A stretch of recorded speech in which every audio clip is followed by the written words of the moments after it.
Oh, di ba? Ang daming kuhang. Anong tawag dito, Papa?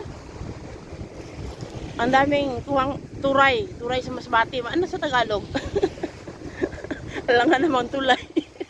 Ano ba yan? Hello joke. Ang daming kuhang turay na kinatatakutan ng mga tao. Dahil, dahil, hindi, hindi daw ito binibili guys. Pero kung totoo, it's a blessing from God. Na dapat sila magpasalamat dahil may kuha sila. Kasi wala na bumibili nito guys. Na, puro itong isang chest box guys. Tapos ito pa sa planggana. Ito ang kuha ng aming bangka. Si Jun ay natutulog. Kasi yan dumating. Ang dami yung kuhang turay. Turay sa Masbate. Hindi ko naman sa Tagalog.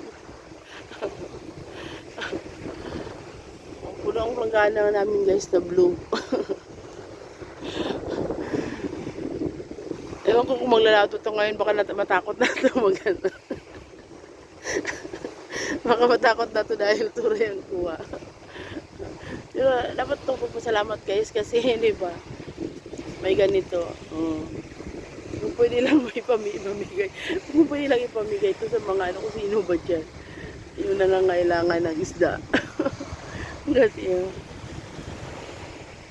Wala naman na bibili dito guys.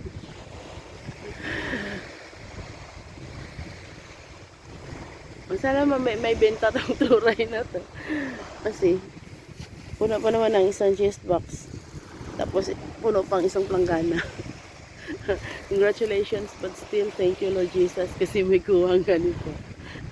Nauulam naman to guys. Masarap ngayon ihawin eh.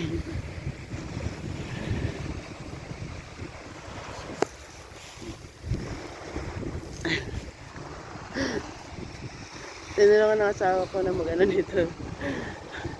Magtanggal sa mga lambat kasi dumating itong mga namin. Ang lambat ay puno ng ganitong isda. Diba? Hindi ko lang may video lang nasa loob kasi nakasara. Nakapatong ang planggana. Sa loob ng chest box. Meron ito naman guys. Tapos ito lang ang gaya kong ipakita. Ang isang plangganang turay. Pero itong pinatungan ng planggana, puno ito ng turay. Na hindi ko alam sa Tagalog. Ay, let's go.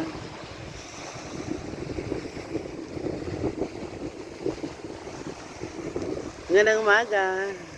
Hello world. Bless this day in our life for Jesus protect us. Thank you for this day, for the life, for the good health, for your protection. Thank you for this fish. Naman pa daw ang balde sa kabila guys. Puntahan din natin. So, ang daming kuhang turay guys. Dito. Sige. Yan, dito ako dadaan. Saan? Diyan?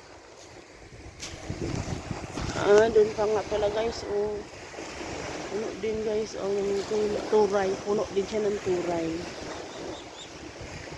Sana may ano yan mamaya, mapakinabangan. Hindi matapon. Kasi sabi ng asawa ko wala daw bili. Kaya nga takot ang fisherman na yan ang makukuha ang turay. Kaya wala daw bili. Imagine nyo na lang puno yung isang chest box.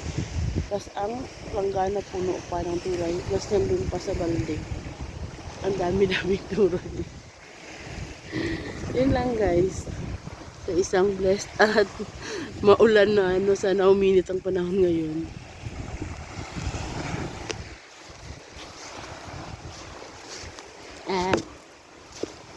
Ito yan. Umulan na guys. Yan yung bangka namin. Pwede na ako guys.